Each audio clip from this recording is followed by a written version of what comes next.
नमस्कार, सगरमाथा प्राइम समाचारमा स्वागत छ। म जयन्ती पुडा सैनी। नमस्कार, म ज्योति पौडेल। सगरमाथा प्राइम समाचार सुरु गरौँ अहिलेसम्मका मुख्य समाचारबाट।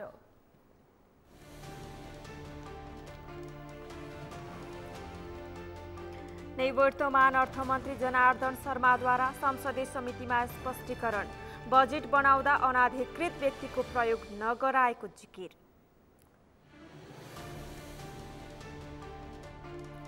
सरकारले गुपचुपमा एसपीपी सम्झौता गर्न लागेको माओवादी नेता गुरुङको आरोप। राष्ट्रियतामाथि गम्भीर खतरा मडारिएको नेकपा यस नेता खनालको जिकिर। रुकुम पश्चिमको मुसिकोट 5 भण्डारी काँडा स्थित डाङडुङ्गे बस्ती पहिरोको उच्च जोखिममा।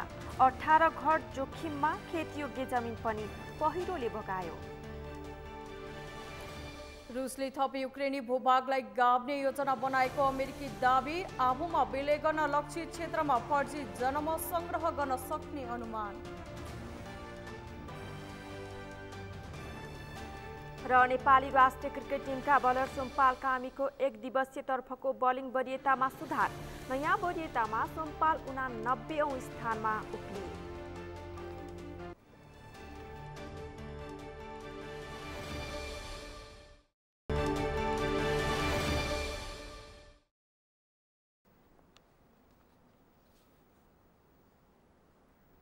सगरमाथा प्राइम समाचार अब विस्तारमा। नेकपा माओवादी केन्द्रका नेता एवं पूर्व अर्थमन्त्री जनार्दन शर्माले संसदीय विशेष छानबिन समितिले सोधेको सबै प्रश्नको जवाफ दिएको बताउनु भएको छ। आज समितिले आर्थिक वर्ष 2079-80 को बजेट निर्माणमा अनाधिकृत व्यक्तिलाई प्रवेश गरेर करका दर हेरफेर गरेको आरोपबारे सोधिएका सबै प्रश्नको आफूले जवाफ दिएको बताउनु भएको हो। उहाँले आफूले समितिले सोधेका सबै प्रश्नको जवाफ दिएको र यसको निचोड समितिले नै निकाल्ने बताउनुभयो। तत्कालीन अर्थमन्त्री शर्मामाथि छानबिनका लागि गठित संसदीय विशेष छानबिन समितिको आज सिंहदरबारमा बसेको बैठकमा यसबारे सोधपुछ भएको हो। समितिको बैठकमा निवर्तमान अर्थमन्त्री शर्मा छलफलमा उपस्थित हुनु भएको थियो। तत्कालीन अर्थमन्त्री शर्मालाई 2079-80 को बजेट बनाउने क्रममा अनाधिकृत व्यक्तिलाई मध्यरातमा अर्थ मन्त्रालय बोलाएर करको दर हेरफेर गरेको आरोप लागेको छ। समितिले बुधबारको बैठकमा अर्थमन्त्री र अर्थ मन्त्रालयभित्र अनाधिकृत घुसपैठ सम्बन्धी समाचार लेख्ने अन्नपूर्ण पोस्ट दैनिकमा कार्यरत 2 पत्रकार सुरेन्द्र काफ्ले र ममता थापासँग पनि सोधपुछ गरेको थियो।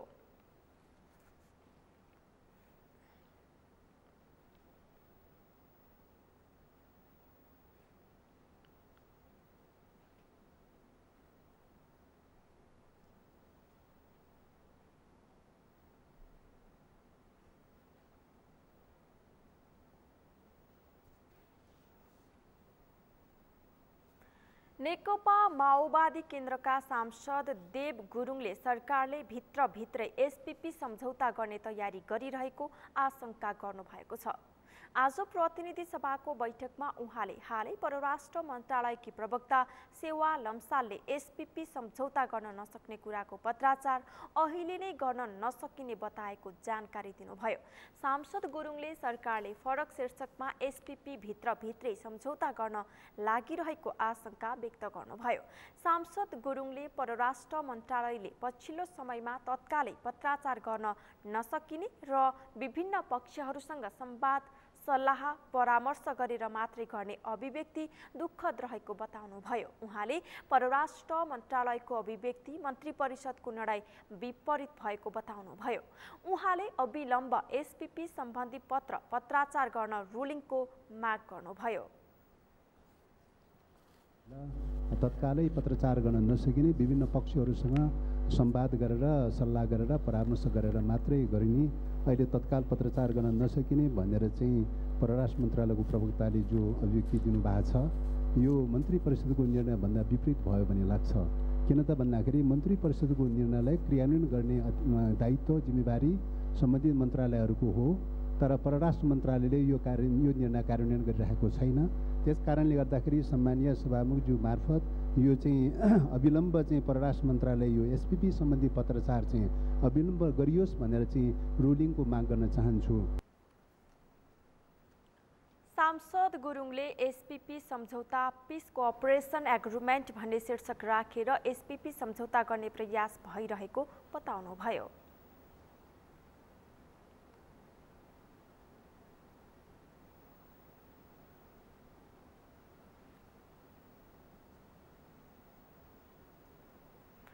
नेकपा एकीकृत समाजवादीका सांसद एवं पूर्व प्रधानमन्त्री झलनाथ खनालले मुलुकको राष्ट्रियतामाथि विभिन्न खतरा मड्डारिरहेको बताउनु भएको छ। आज प्रतिनिधि सभाको बैठकमा उहाँले यस्तो बताउनु भएको हो। सांसद खनालले एसपीपी लिन्न भनेर मन्त्री परिषदले निर्णय गरिसकेपछि के कारणले पत्राचार गर्न रोकियो भन्दै प्रश्न गर्नुभयो। उहाँले देशको क्याबिनेट भन्दा बाहिरतिर कतातिर कार्यकारी अधिकार छ भन्दै प्रश्न समेत गर्नुभयो।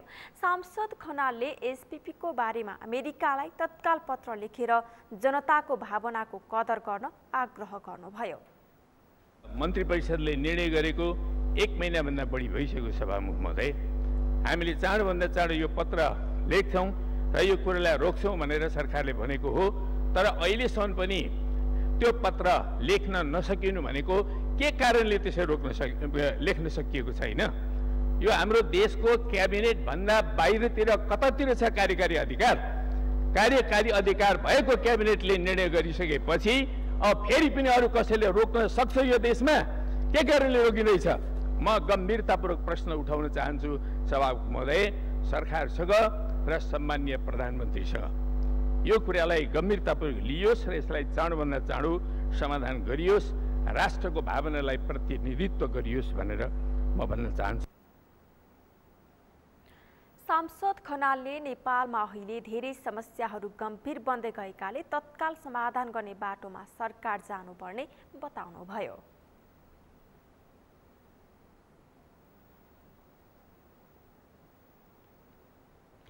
नेकपा एमालेका सांसद प्रदीप गेवालीले गठबन्धन सरकार जनताको समस्या समाधान गर्ने कुरामा बेखबर भएको बताउनु भएको छ।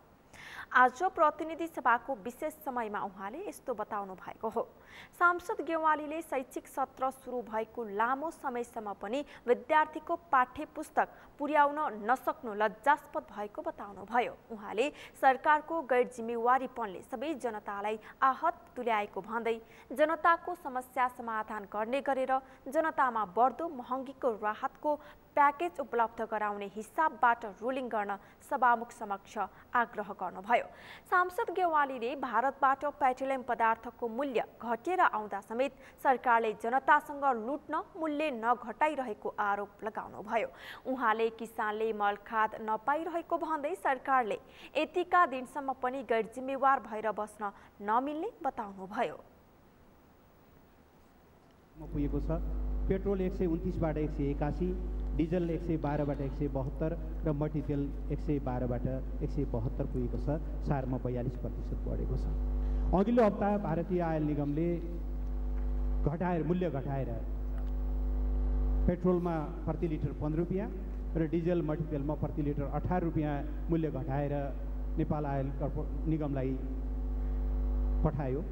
तर आज 1 हप्ता भयो मूल्य घटाइएको छैन। जबकि बढाइएको भए स्टकको समेत कुनै ख्याल नगरिकन रातारात मूल्य बढाउने काम हुन्थ्यो र त्यसले पेट्रोल पम्पका केही मुठीभर व्यवसायीहरूलाई लाभ हुने गरी सरकार त्यो ढङ्गको काममा लाग्थ्यो। सांसद गेवालीले अमेरिकामा खाना खाएको फोटो देखाएर आफ्नो ट्रोल बनाएको भन्दै जनताका समस्या समाधान गर्न सरकार उत्तरदायी नबनेको आरोप लगाउनुभयो।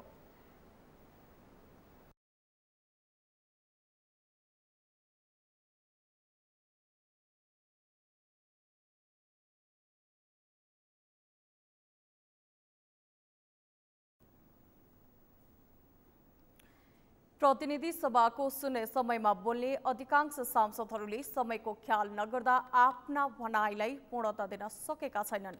आजको प्रतिनिधि सभाको शून्य समयमा पनि यस्तै माहौल देखियो। शून्य समयमा बोल्ने अधिकांश सांसदहरूले समयको पाबन्दीमा रहेर विषयवस्तु प्रस्तुत गर्न नसक्दा आधा वाक्यमै भनाइ टुङ्ग्याउनु पर्यो। सांसदहरूले धेरै विषयवस्तु राख्न त खोजे तर कुनै पनि विषयलाई पूरा गर्न सकेनन्। एक रिपोर्ट। प्रतिनिधि सभाको शून्य समयमा बोल्ने नेकपा एमालेका सांसद महेश बस्नेत, एमालेकी सांसद रामवीर मानन्दर, नेपाली कांग्रेसका राजेन्द्र केसी लगायतका अन्य सांसदहरू समयमै आफ्ना कुरा संसद समक्ष राख्नबाट चुके।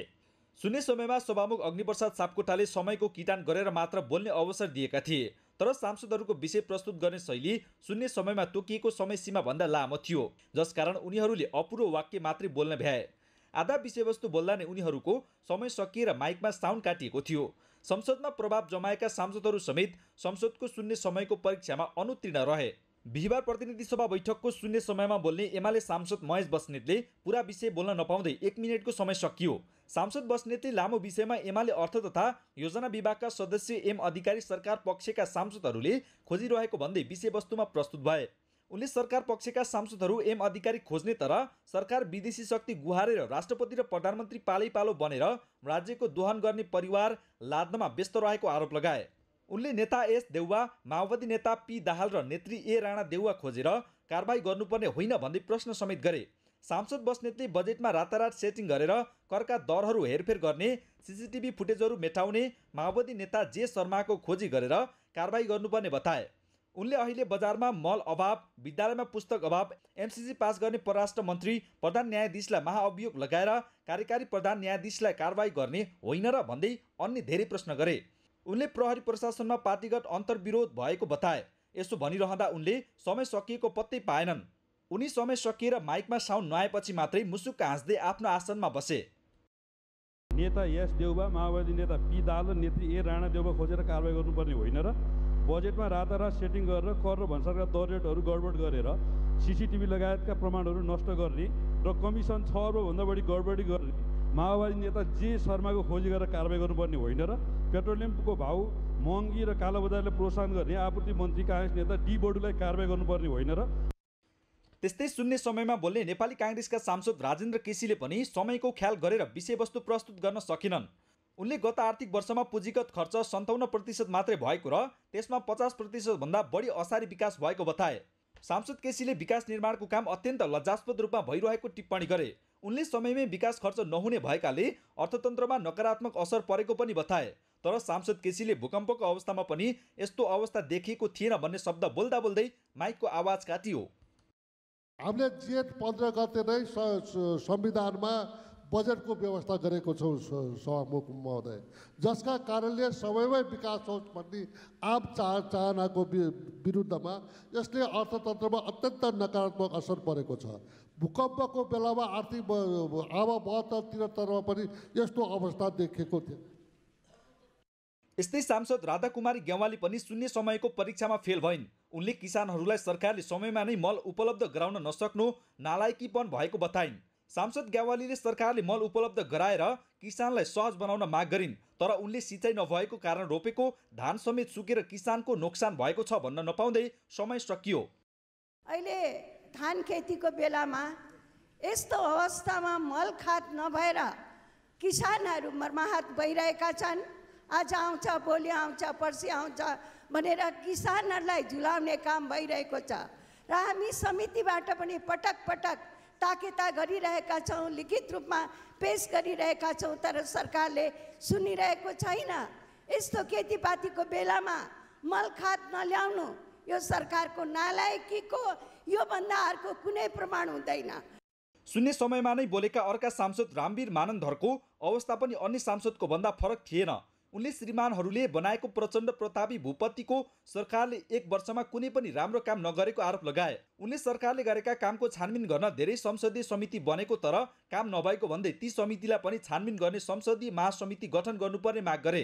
सांसद मानन्दरले गठन गरेको महासमितिले यस्तो निष्कर्ष निकालोस् भन्न नपाउँदै उनको पनि समय सकियो। छानबिनका समितिहरू धेरै बनेका छन्। ती समितिहरूले गरेका क्रियाकलापहरू साँच्चै नै यसो निकालेर हेर्दाखेरि जनताले प्रश्न गरेको छ कि संसद सकिने बेला भइसकेको छ यो कारबाही केही पनि हुँदैन। त्यसकारण मलाई लाग्छ सभामुख मार्फत म यो कुरा राख्न चाहन्छु कि यो यस्तो एउटा समिति गठन गरियोस् कि यो 4-5 महिनाभित्रमा हामी रहँदाखेरि यी सबै समितिहरूको चाहिँ छानबिनको एउटा ठुलो महासमिति गठन गरोस्।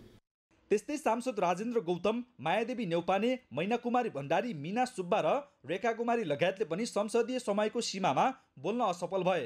उनीहरूले पनि आफ्नो सबै कुरा 1 मिनेटको समयमा राख्न सकेनन्।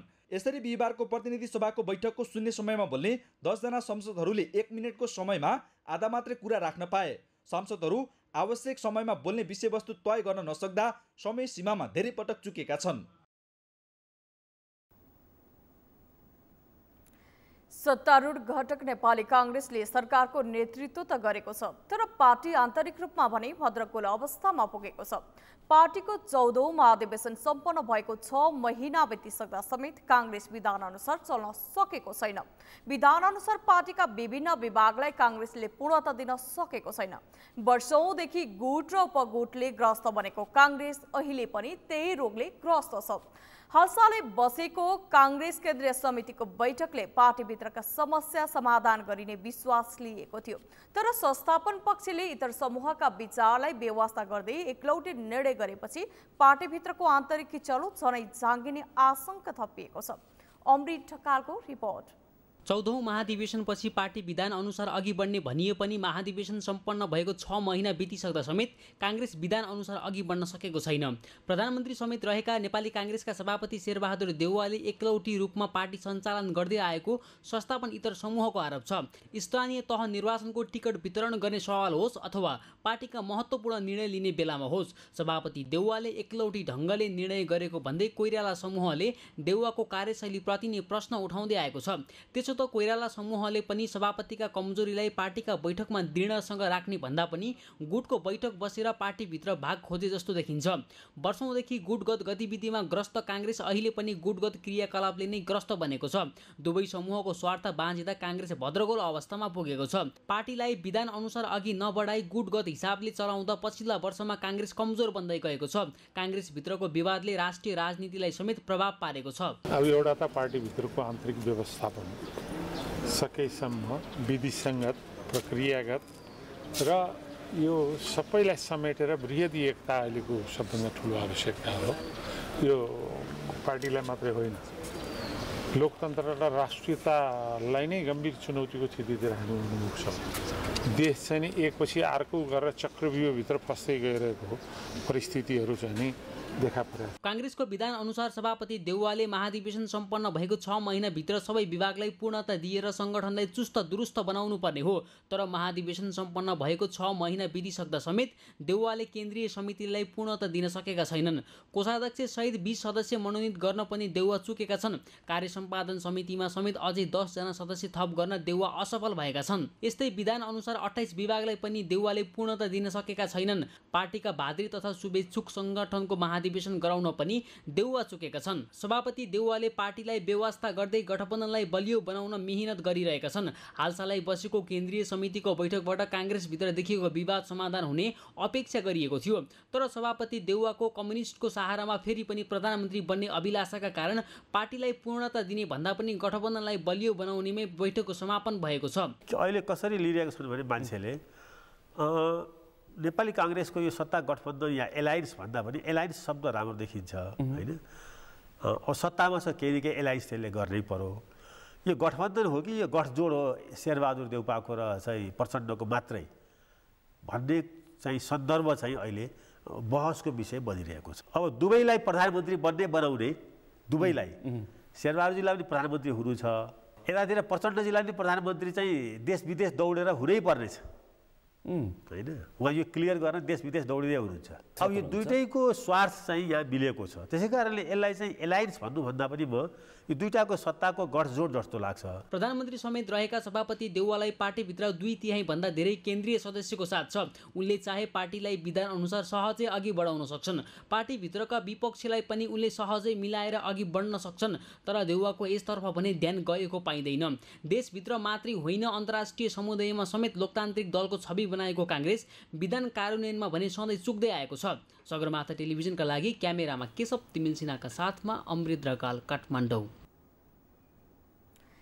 काठमाडौँ उपत्यकामा फोहोर उठ्न छाडेसँगै उपत्यकावासीलाई फेरि फोहोरको चिन्ता बढेको छ। काठमाडौँ महानगरले बन्चरी डाँडा जाने सडक खण्डमा मर्मतको काम सुरु भएको भन्दै फोहोर उठाउन छाडेपछि फोहोर उठाउने क्रम रोकिएको हो। महानगरपालिकाले फोहोरको गाडी जान नमिल्ने भन्दै एक हप्तासम्म फोहोर आफ्नै घरमा राख्न आग्रह गरेको छ। काठमाडौँमा फोहोरको समस्या सदियौंदेखि रहिआए पनि त्यसको थाय व्यवस्थापनका लागि महानगर असफल साबित भएको छ। मेनुका लम्सालको रिपोर्ट। लामो समयको विवादपछि गएको जेठ 26 गते काठमाडौँ महानगरपालिका र सिसडोल बन्चरे डाँडा कुण्डुले ल्यान्डफिल साइट क्षेत्रका बासिन्दा बीच 19 बुधे सहमति भयो। त्यसपछि काठमाडौँ महानगरको फोहोर उठ्न थालेको थियो। तर अहिले बन्चरे डाँडा जाने सडक खण्डमा समस्या आएपछि त्यसको मर्मतको काम सुरु भएको हुँदा फोहोरको गाडी जान नमिल्ने भन्दै फेरि फोहोर उठाउन छाडिएको छ, जसले काठमाडौँ उपत्यकामा फेरि पनि फोहोरको समस्या बल्झिएको छ। त्यससँगै काठमाडौँ महानगरले एक हप्तासम्म फोहोर नउठ्ने समस्या हुने भन्दै घरको भान्साबाट निस्किएको फोहोर घरमा नै व्यवस्थापन गर्न निर्देशन दिएको छ। यसले उपत्यकावासीलाई फोहोर व्यवस्थापनमा चुनौती थपिएको छ। एक हप्तासम्म फोहोर राख्ने भन्नेको कुरो चाहिँ के भन्नु छ भने नि, अब यो नकुइने फोहोर भनेर त राख्न सकिन्छ, त्यो त एक हप्ता होइन 2 हप्ताले नि खासै असर पर्दैन। कुइने फोहोरलाई चाहिँ घरमा राख्दाखेरि अलिक समस्या आउँछ कि जस्तो लाग्छ है मलाई। त्यो नलगेपछि मुनि घरभित्रले राख्न दिँदैन, राख्न नदिएपछि अब रुममै राख्नुपर्ने हुँदाखेरि त्यतिकै नै गनाउँछ नि। अब हाम्रो कुइने नकुइने एकै ठाउँमा हुन्छ होइन। त्यो हुँदा मैले पनि एक हप्ता 2 हप्ता राख्दाखेरि रुम नै कस्तो क्या आफैलाई नराम्रो स्मेल आउने होइन, नाक पोल्ने खालको हुन्छ नि। जस्तै अब फोहोर मैला भएपछि त रुगा खोकी लाग्ला, ज्वरो आउला, अब चाहिँ अब असर त पर्ला होइन। अब अहिलेसम्म त अब त्यति अब असर परेको जस्तो त लाग्दैन। अब पर्ला के गर्ला। काठमाडौँ महानगरसँग उपत्यकाभरिका सबै फोहोर उठाउने क्षमता भएका 18वटा ठूला सवारी साधन छन्। महानगरका अनुसार दैनिक काठमाडौँमा मात्रै 600 देखि 650 मेट्रिक टन फोहोर उत्पादन हुन्छ भने बन्चरे डाँडामा दैनिक 1200 मेट्रिक टन फोहोर पुग्ने गरेको छ। यसरी असामान्य परिमाणमा फोहोर उत्पादन हुँदा महानगरलाई व्यवस्थापनमा समेत असहज बन्दै गएको छ। यस्तै दिनानुदिन बढ्दै गएको फोहोरले उपत्यका र ल्यान्डफिल साइट का नागरिकको स्वास्थ्यमा समेत असर गरेको भन्दै कतिपय फोहोर आफैले पनि व्यवस्थापन गरे फोहोर व्यवस्थापनमा आफूहरूलाई सहज हुने महानगरको भनाइ छ।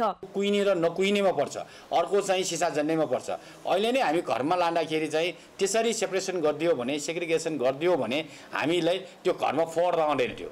त्यो कुइने चिजलाई पनि हामी मलको रूपमा प्रयोग गर्न सक्छ, एउटा चाहिँ डस्टबिनमा राख्न सक्छौँ भने अरू चिजलाई चाहिँ व्यवस्थापन गर्दाखेरि थोरै मात्रामा मात्र रहन्छ। एकमुष्ट रूपमा चाहिँ हामी सडकमा आइसकेपछि हामीलाई मात्र होइन सबैलाई समस्या हुने भएको कारणले गर्दाखेरि हामी हरेक नागरिकलाई यो भन्न चाहन्छु कि कृपया प्लिज यो अहिले चाहिँ महानगरपालिका र हामी आफैलाई पनि सहयोग हुने गरिकन घरमै फोहोर व्यवस्थापन गरौँ। यससँगै महानगरले उपत्यकाको फोहोरलाई आधुनिक तवरबाट व्यवस्थापन गर्न 1 अर्ब रुपैयाँ बजेट छुट्याएको छ, जस अन्तर्गत कागजजन्य वस्तुलाई रिसाइकल गर्ने, कपडाको फोहोरलाई कपासमा परिणत गर्ने, कुहिने फोहोरलाई मलको रूपमा प्रयोग गरी स्वदेशमै मलको आपूर्तिमा कमी ल्याउने जस्ता दीर्घकालीन व्यवस्थापनको योजना अगाडि बढाइएको महानगरले जनाएको छ। कुहिने चाहिँ चिजलाई चाहिँ मलमा परिणत गर्दाखेरि चाहिँ हाम्रो कृषि प्रधान देशमा चाहिँ त्यसलाई मलको आपूर्तिमा पनि कमी आउने गरिकन चाहिँ हामी काम गर्न सक्छौँ भन्ने चाहिँ अहिले लागि परेको अवस्था छ र त्यसको लागि महानगरपालिकाले विशेष बजेटको पनि व्यवस्था गरिसकेको भएको कारणले गर्दाखेरि यो आर्थिक वर्षमा हामी त्यतातिर पनि ध्यान दिन गइरहेको अवस्था चाहिँ छ। सदियौंदेखि काठमाडौँ उपत्यकामा ठूलो समस्याको रूपमा रहँदै आएको फोहोर व्यवस्थापन गर्न वर्षेनी ठूलो रकम खर्च गरिँदै आएको छ। यस वर्ष मात्रै काठमाडौँ महानगरले फोहोर व्यवस्थापनका लागि 1 अर्ब रुपैयाँ विनियोजन गरेको छ। त्यसका लागि विभिन्न 11वटा विभागहरू लागि परेका छन्। तर राजनीतिक किचलो र बिचौलियाको पासोमा यस्ता योजना पर्दा यहाँको फोहोरको व्यवस्थापन समाधान हुन सकेको छैन। सगरमाथा टेलिभिजनका लागि क्यामेरामा सम्पूर्ण लम्सालका साथमा मेनुका लम्साल, काठमाडौँ। काठमाडौँ उपत्यकाको फोहोर फेरि पनि एक सातासम्म नउठ्ने भएको छ। बन्चरी डाँडा स्थित ल्यान्डफिल साइटसम्म जाने सडकको मर्मत कार्य सुरु भएको भन्दै एक साताका लागि फोहोर नउठाइने काठमाडौँ महानगरले जनाएको छ। त्यस अवधिमा उत्पादन भएको फोहोर आफ्नै घरमा व्यवस्थापन गर्न पनि महानगरले आग्रह गरेको छ। यसै सन्दर्भमा आज हामीले सगरमाथा जनबोलीमा सर्वसाधारणलाई सोधेका थियौं, पटक पटक समस्या दोहोरिँदा पनि फोहोर व्यवस्थापन हुन नसक्नुलाई के भन्नुहुन्छ? हेरौँ उनीहरूको भनाई उनीहरूकै शैलीमा।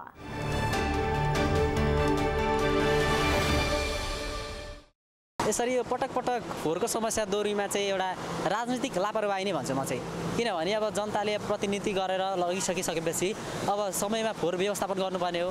अब यसरी एउटा राजनीतिक करण भएको हो। र अर्को कुरो भनेको एउटा राजधानी मानिने यो अब नेपालको राजधानी मानिने सहरमा विश्वकै प्रदूषित नम्बरमा आउनु भनेको चाहिँ यो एकदमै लाजमर्दो कुरो हो क्या। यस्तो अब नेपाल जस्तो ठाउँमा दुनियाँ मान्छेहरू पूर्वदेखि पश्चिमका मान्छेहरू त यो ठाउँमा आउँछन् नि। अब यसरी हेर्दाखेरि एउटा राजधानी जस्तो ठाउँमा यसरी फोहोर देखिनु चाहिँ यो एकदमै दयनीय अवस्था हो। त्यो त अब चाहिँ सरकारलाई थाहा होला, त्यो त हामीलाई के थाहा र। अब चाहिँ सरकारले गर्ने कुरो हो, त्यो हामीले गरेर चाहिँ हुँदैन। त्यो हामीले मात्रै कराएर हुने कुरो होइन कि सबैले व्यवस्था गर्ने चाहिँ हो, व्यवस्था गर्नु पर्यो, सबैजना जुट्न पर्यो। हामी एकजना मात्रै बोलेर त हुँदैन नि, सबै बोल्नु पर्यो नि। स्थानीय सरकार अब यहाँको केन्द्रीय सरकारहरूको ध्यानै नभएर कमजोरी सरकारकै हो नि त। सरकारमा नेतृत्व गर्ने मान्छे नै कडा छैन भने त्यसमा चाहिँ फरक पर्छ कि। समस्या त के अब जाने ठाउँमा नै बाटो बिग्रिएछ अरे होइन, जाने ठाउँ नै छैन भनेदेखि अब त्यो समस्या त आइहाल्छ। त्यसको अलावा अर्को ठाउँमा राख्नु पर्यो कि होइन, त्यो मिलाउनु पर्यो नि। तर लगेर फाल्नु पर्यो, फाल्ने भन्ने मात्रै होइन। जस्तै नुवाकोटको सिस्डोलमा गरिएको छ, सिन्धुपाल्चोकको मेलम्ची भन्दा उतापट्टि उहाँ पनि खोलाहरूमा ठाउँ हेरेको छ अरे। राजनीतिकरणै छ यसमा। अब एउटा पार्टीले त्यसलाई समस्या समाधान गर्न खोज्छ हो। बालनसाला एकचोटि समस्या आएको थियो, त्यसमा सफल हुनुभएको थियो। त्यसलाई फेरि अर्को पार्टीले त्यहाँ यहाँ जहाँसम्म लाग्छ यो चाहिँ नि राजनीति नै समस्या हो, राजनीतिक समस्या हो। हामी जनता सचेत हुनुपर्छ र यसलाई राजनीतिकरण फोहोरमा राजनीतिकरण गर्न दिनुहुन्न भन्ने मेरो मान्यता।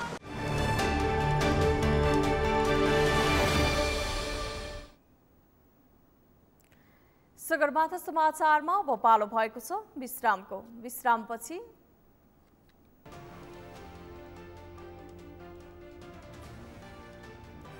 रुकुम पश्चिमको मुसीकोट 5 भण्डारीका डाँडा स्थित डाङडुङ्गे बस्ती पहिरोको उच्च जोखिममा, 18 घर जोखिममा, खेती योग्य जमिन पनि पहिरोले बगायो। कञ्चनपुरको गड्डा चौकी नाकाबाट भन्सार थलीको क्रम बढ्यो, सुरक्षाकर्मीकै मिलेमतुर रहेको स्थानीयको आरोप।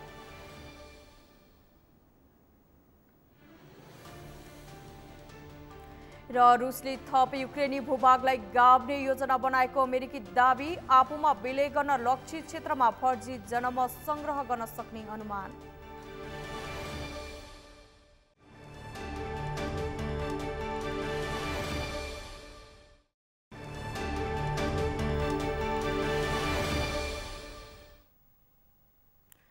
विश्रामपछि सगरमाथा समाचारमा स्वागत छ। अब बाँकी समाचार।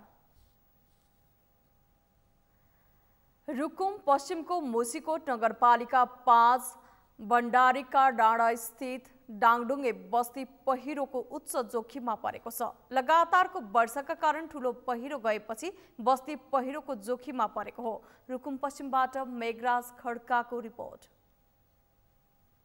सँगै मुसीकोट नगरपालिका वडा नम्बर 5 स्थित डाङडुङ्गे बस्ती पहिरोको जोखिममा परेको छ। लगातारको वर्षाका कारण साता अघि बस्ती नजिकै ठूलो पहिरो गएपछि बस्ती जोखिममा परेको हो। पहिरोको कारण यस बस्तीमा स्थानीय रूपमा बसोबास गर्दै आएका 14 घर जोखिममा र 4 घर उच्च जोखिममा परेका छन्। सबभन्दा ठूलो चाहिँ यो पानीको समस्या आइदियो, अनि त्यसपछि बाटाको, अनि किनभने जग्गा लग्यो अब यतातिर घर पनि लग्ला भन्ने अब जोखिममा छ। अनि अब हामीलाई चाहिँ जसो तसो भए पनि अब यो ढल निकास र अनि आवाजातको लागि चाहिँ बाटो चाहियो। पहिरोले खेतीयोग्य जमिन बगाउँदा स्थानीयलाई घाँस बाँसको समस्याले पिरोलेको छ। पहिरोले खानेपानीको पाइप, सिँचाइ कुलो, विद्युत र मुसीकोट खलङ्गा र भण्डारी कार्ड जोड्ने सडक समेत भत्काएको छ। हामीहरूलाई यहाँ बाटोको समस्या भयो, एउटा बाटोको समस्या भयो, अर्को पानी ढल निकास नभएर झन् समस्या भएको छ। मुसीकोट नगरपालिकाले भने नगरपालिकाभित्रका सबै पहिरो प्रभावितहरूको समस्या समाधानका लागि आवश्यक योजना बनाएको बताएको छ। पहिरो प्रभावितका लागि तत्काल 5,000 देखि दीर्घकालीन बस्ती व्यवस्थापनका लागि सोचिरहेको नगरपालिकाले जनाएको छ। हाम्रो तर्फबाट हामीले राहत स्वरूप 5,000 देखि 5,000 सम्म हामीले चाहिँ नगदको रूपमा उपलब्ध गराउँछौँ भने हामीले 25,000सम्म विपद व्यवस्थापन समितिले निर्णय गरेर आर्थिक सहयोग हामीले उपलब्ध गराउँछौँ तत्कालको लागि। र अब दीर्घकालीन व्यवस्थाको लागि हामीले बस्ती अर्को ठाउँमा व्यवस्थापन गर्नुपर्ने हो कि या त के आवश्यक हो त्यसलाई चाहिँ हामीले अगाडि बढाउने कुरा हामीले चाहिँ गरेका छौँ। वर्षा सुरु भएपछि रुकुम पश्चिमका विभिन्न स्थानमा साना ठूला पहिरो जाने क्रम बढेको छ। जथाभावी डोजरबाट सडक खन्दा वर्षेनी बर्सातमा पहिरोको जोखिम बढेको हो। पहिरोको जोखिम कम गर्ने दीर्घकालीन योजनासँगै पहिरो गइसकेपछिका राहत तथा उद्धारका कार्यमा तीनै तहका सरकारहरूबाट ध्यान दिन जरुरी छ। सगरमाथा टेलिभिजनका लागि रुकुम पश्चिमबाट मेघराज खड्काको रिपोर्ट। कञ्चनपुरको गड्डा चौकी नाकाबाट दिनानुदिन भन्सार छली हुँदै आएको स्थानीयले बताएका छन्। सुरक्षाकर्मीकै मिलोमतोमा भन्सार छली हुँदै आएको उनीहरूको आरोप छ। सीमा नाकामा सुरक्षाकर्मीहरूलाई परिचालन गरिए पनि उनीहरूकै समन्वयमा तस्करहरूले सामान तस्करी तथा चोरी पैठारी गर्दै आएका छन्। कञ्चनपुरबाट ऐश्वर्या कुमारको रिपोर्ट।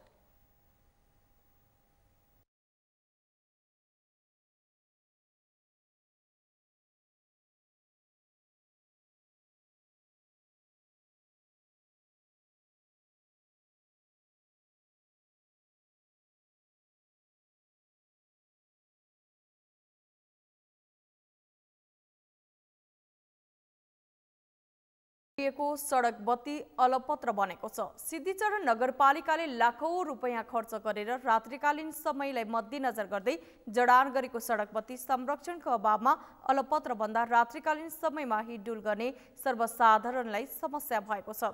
ओखलढुङ्गाबाट रामहरि श्रेष्ठको रिपोर्ट। ओखलढुङ्गाको बजार क्षेत्रमा जडान गरिएको सडक बत्ती मर्मत सम्भारको अभावमा अलपत्र बनेको छ। रात्रिकालीन समयमा हिँडुल गर्ने नागरिकको सहजताका लागि वैकल्पिक ऊर्जा प्रवर्धन कार्यक्रम अन्तर्गत सदरमुकामको मुख्य बजार क्षेत्रमा सडक बत्ती जडान गरिएको हो। तर जडान गरिएका अधिकांश सडक बत्ती संरक्षणको अभावमा अहिले अलपत्र बनेका छन्। पोल छ, सोलरको पाता छैन। सबैले यो पाता झिकेर लाने मान्छे कस्तो बेकुफ भन्छन्, तर यो पाता मान्छेले झिकेर लगेको होइन, चोरेको होइन, यो हुडी बदसले पुराको। बत्ती चाहिँ प्रायः जसो सबै सडकमा राखेको छ, तर राखिसकेपछि यसको अवस्था के कस्तो छ भनेर अनुगमन गरेको पनि खासै देखिँदैन र अहिले प्रायः जसो बत्तीहरू बलेको पनि देखिँदैन। सदरमुकाममा विभिन्न स्थानमा हालसम्म 73वटा सडक बत्ती जडान गरिएको छ।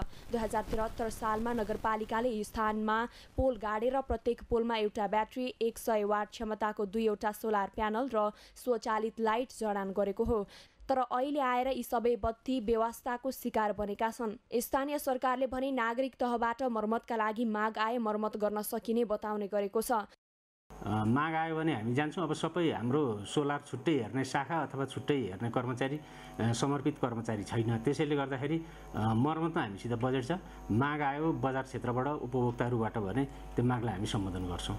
नगरपालिकाले हालसम्म सडक बत्ती जडानमा मात्रै 65 लाख बढी रकम खर्च गरिसकेको छ। तर सडक बत्ती जडान गर्ने र त्यसपछि आफ्नो भूमिका नै सकिएको जसरी व्यवस्था गरिँदा सरकारको लगानी बालुवामा पानी जस्तै हुन पुगेको छ। सगरमाथा टेलिभिजनका लागि ओखलढुङ्गाबाट रामहरि श्रेष्ठको रिपोर्ट।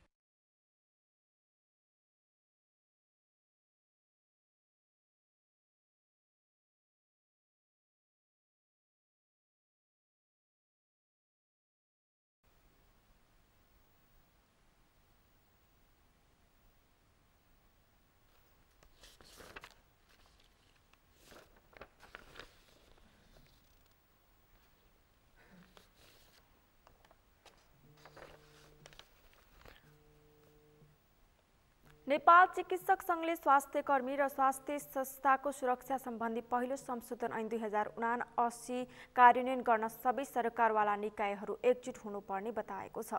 संघीय संसद अन्तर्गत गत असार 29 गते बसेको प्रतिनिधि सभाको बैठकले स्वास्थ्य कर्मी तथा स्वास्थ्य संस्थाको सुरक्षा सम्बन्धी पहिलो संशोधन ऐन 2079 पारित गरेको थियो, जसलाई कार्यान्वयनमा लैजान सबै सम्बन्धित पक्षहरू एकजुट भएर लाग्न संघले आग्रह गरेको हो।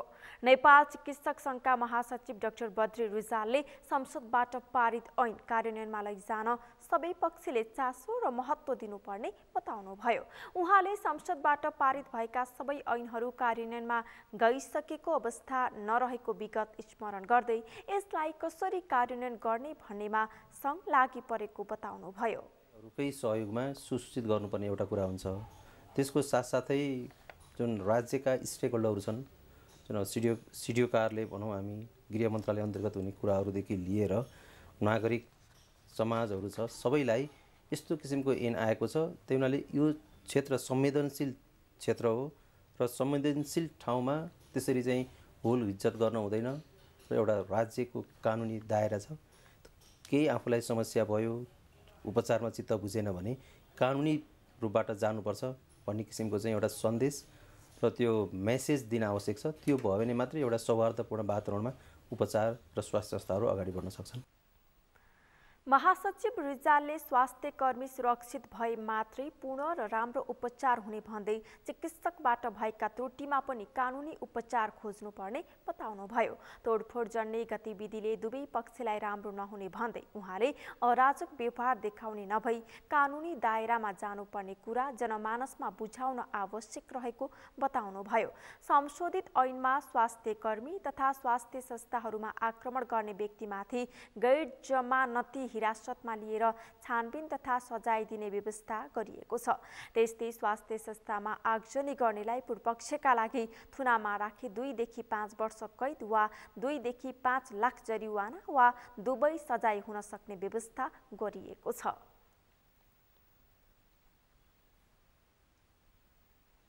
ललितपुर महानगरपालिकाको नगर प्रहरी क्विक रेस्पोन्स टिमले 5 वटा विद्युतीय स्कुटर सञ्चालनमा ल्याएको छ।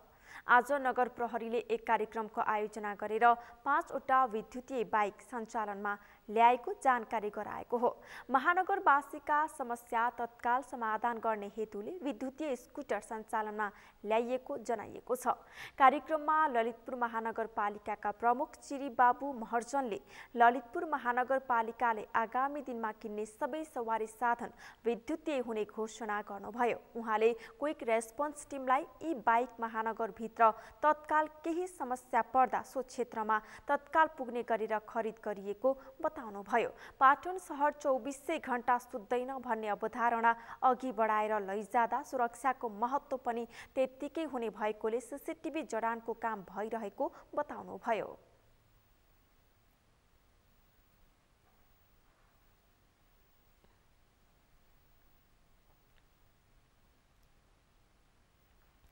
प्रमुख महर्जनले महानगरपालिकाले अब अत्याधुनिक दमकल खरिद गर्ने काम भइरहेको बताउनुभयो।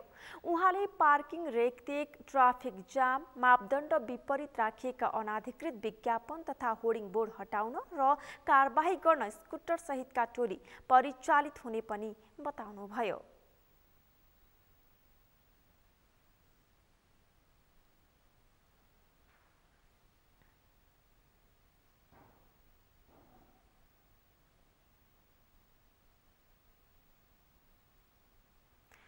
पश्चिम तराईका 2 जिल्ला कैलाली र कञ्चनपुरका राणाथारू गाउँमा साउनको डोलाको रौनक छाएको छ।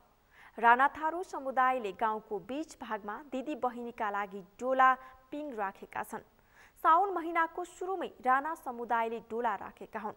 यो राणाथारू समुदायको परम्परागत चलन हो। राणाथारू बसोबास गर्ने गाउँमा साउन महिनामा सार्वजनिक स्थानमा पिङ राख्ने गरिन्छ।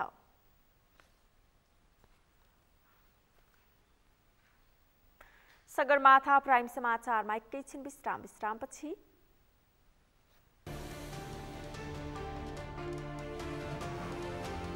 रुसले थप युक्रेनी भूभागलाई गाभ्ने योजना बनाएको अमेरिकी दाबी। आफूमा विलय गर्न लक्षित क्षेत्रमा फर्जी जनमत संग्रह गर्न सक्ने अनुमान। र नेपाली राष्ट्रिय क्रिकेट टिमका बलर सोमपाल कामीको 1 दिवसीय तर्फको बलिङ वरियतामा सुधार। नयाँ वरियतामा सोमपाल 89औं स्थानमा उक्लिए।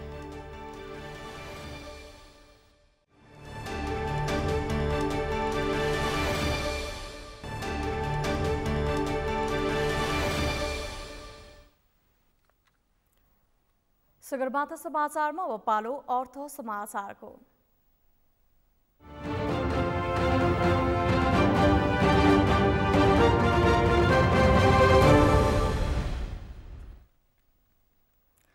होन्डा मोटरसाइकल तथा स्कुटरको आधिकारिक विक्रेता स्याकर ट्रेडिङ कम्पनी प्रालीले टाटा ग्रिन ब्याट्री बजारमा ल्याएको छ। भारतमा रहेका टु व्हिलर्स ब्याट्री मध्ये एक अटोकम्प जीवाई ब्याट्रिज कम्पनीले नेपालमा रहेको कार्यालय ज्योति भवनबाट बिक्री वितरण गर्ने गरी बजारमा ल्याएको छ। आज काठमाडौँमा गरिएको सो ब्याट्रीको उद्घाटन कार्यक्रमको अवसरमा टाटा ग्रिन ब्याट्रिजका प्रमुख कार्यकारी अधिकृत रवि गुप्ताले भारतमा भएको सफलतालाई नेपालमा पनि विस्तार गरी टाटा ब्याट्रिजको उन्नतिलाई बढाउने बताउनुभयो। नयाँ र अरूभन्दा फरक क्षमता भएको टाटा ग्रिन ब्याट्रिजको देशभर 150 वटा डिलरहरूमा समेत पहुँच रहेको उहाँले बताउनुभयो। भारतको प्रसिद्ध अटो ओरिजिनल इक्विपमेन्ट म्यानुफ्याक्चर्सले यसअघिदेखि नै two wheelers, three wheelers, four wheelers, off road र जेनसेट, रिक्सा र अरू व्यावसायिक साधनहरूलाई नेपालमा आपूर्ति गरिरहेको छ। यस कम्पनीबाट उत्पादित टाटा ग्रिन ब्याट्रिजको नेपालमा 20 लाखभन्दा बढी ग्राहक, 150 भन्दा बढी डिलर्स र 100 बढी ठाउँसम्म पहुँच रहेको कम्पनीले जनाएको छ।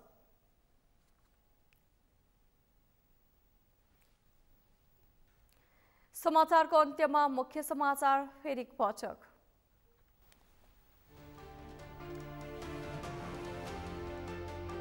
निवर्तमान अर्थमन्त्री जनार्दन शर्माद्वारा संसदीय समितिमा स्पष्टीकरण, बजेट बनाउँदा अनाधिकृत व्यक्तिको प्रयोग नगराएको जिकिर।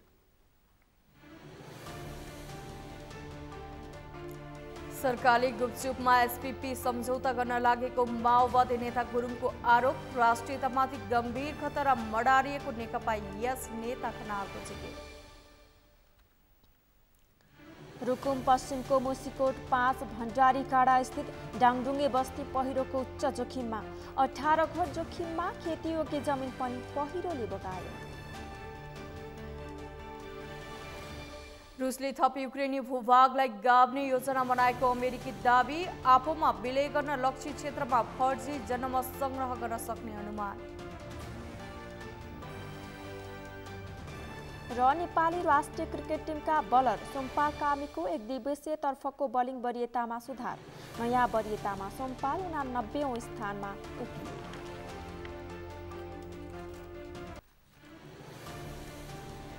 हौस् त सगरमाथा समाचार अहिलेलाई सकियो। तपाईँ समाचार बुलेटिनका साथै सगरमाथा टेलिभिजनका सम्पूर्ण कार्यक्रम www.sagarmatha.tv मा पनि पढ्न र हेर्न सक्नुहुनेछ। साथै युट्युबमा youtube.com/sagarmatha.tv नेपालमा हेर्न सक्नुहुनेछ। साथै तपाईँ हामीलाई फेसबुकमा पनि facebook.com/stv नेपालमा फलो गर्न सक्नुहुनेछ। समाचारको शिखर, नेपालको गौरव, नेपालको पहिलो न्युज च्यानल सगरमाथा टेलिभिजन हेर्दै गर्नुहोला। नमस्कार। नमस्कार।